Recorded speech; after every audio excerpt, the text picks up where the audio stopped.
Hey guys, I want to get back to you with a very important video, and this is for people who are in the dry fast community or the weight loss community. Whatever your reasons are for dry fasting, I'm in the area of dry fasting for weight loss and also reversing health issues.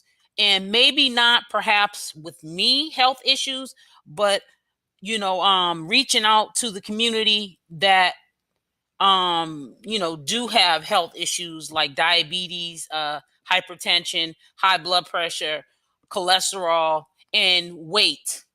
And using dry fasting in a weight loss journey, the long haul, to regulate all of these things. One of the things that I have mentioned, weight, health, or a mixture of both, could be your issue or may not be.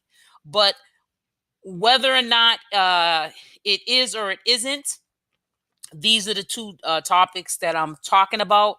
And I just want to show you how to regulate your water in your body so that when you get on the scale, it gives you an accurate measurement. Excuse me. I'm talking so fast because I don't want this video to be so long that I'm kind of tongue tied in my words. But I want to first start off by saying to you, never let anyone discourage you and say to you, oh, you lost 10 pounds. That's just water weight. You actually shedded that water. And what that indicated was that if you got on the scale prior to a weight loss program or diet, or even just not changing your diet, but you started working out, what you uncovered was if you got on the scale and it said 300 pounds, and then you got on the scale a week later or a couple of days later, you got your accurate weight for your body, fat weight. That means that yes, most likely that was 10 pounds of water that you shedded, but you're not actually 300 pounds, you're 250 pounds. So instead of having to worry about 150 pounds that you now have to lose, I don't know if you even realize how much 10 pounds is. And also to be accountable of losing. It's a lot of fat. And if that was water weight, your accurate weight, excuse me, is 250. Now you have 140 pounds that you're accountable to lose, a lot less than 150, and it sounds a little bit easier coming off the tongue. 140 having to lose rather than 150. But in order to, this is a step-by-step guide so that when you do your weigh-in, you must wait 8 hours for this to completely work.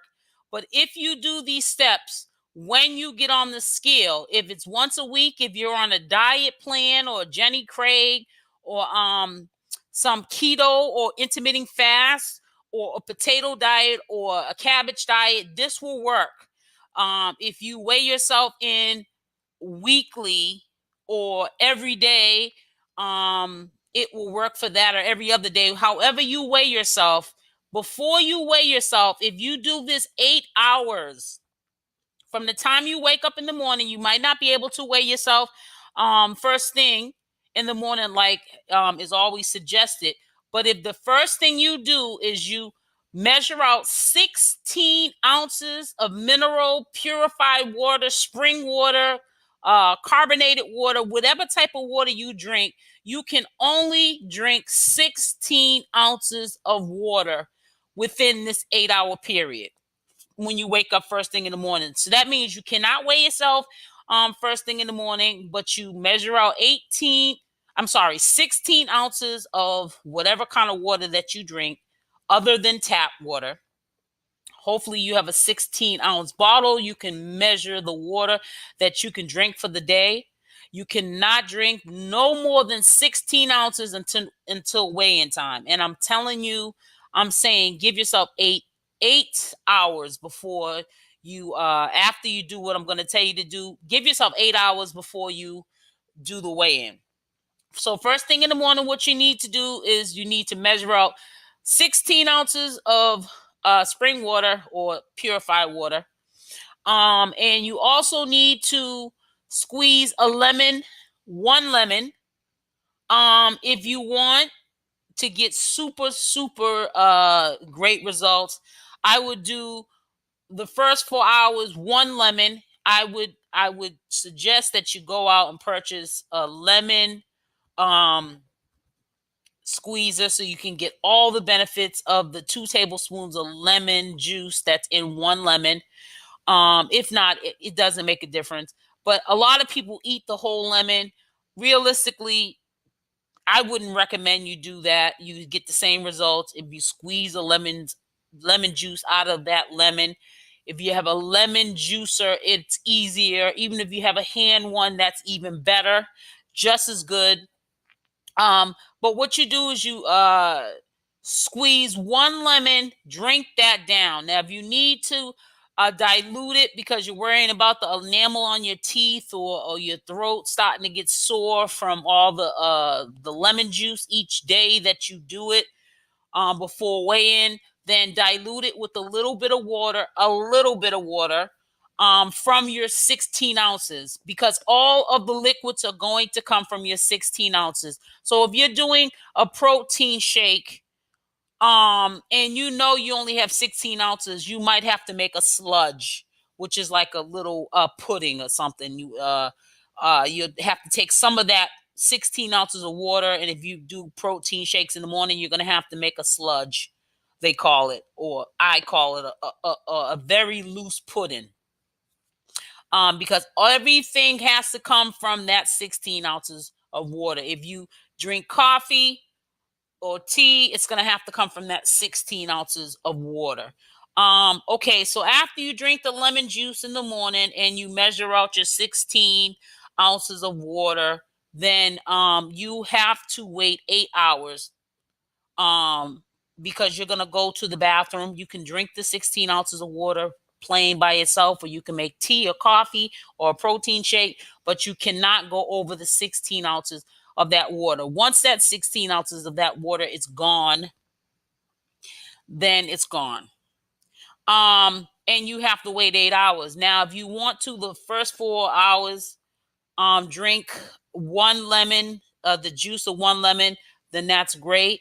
And then maybe 2 or 3 hours later, drink another lemon, a juice of a second lemon. That's even better because it'll produce you to urinate all the fluids that are inside of the tissues and everywhere that the water is stored, to eliminate even more, because lemons are a natural diuretic, and it's something that you can sustain doing even on a daily basis. Is not going to cause any medical problems like over-the-counter laxatives will do.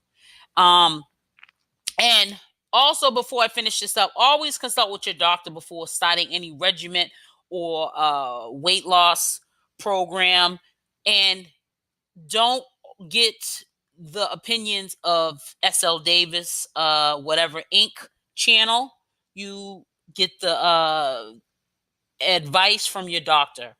But if you follow this routine and then you wait 8 hours later and weigh in, it'll actually tell you what you have lost as far as fat, excuse me, not I said fast, fat.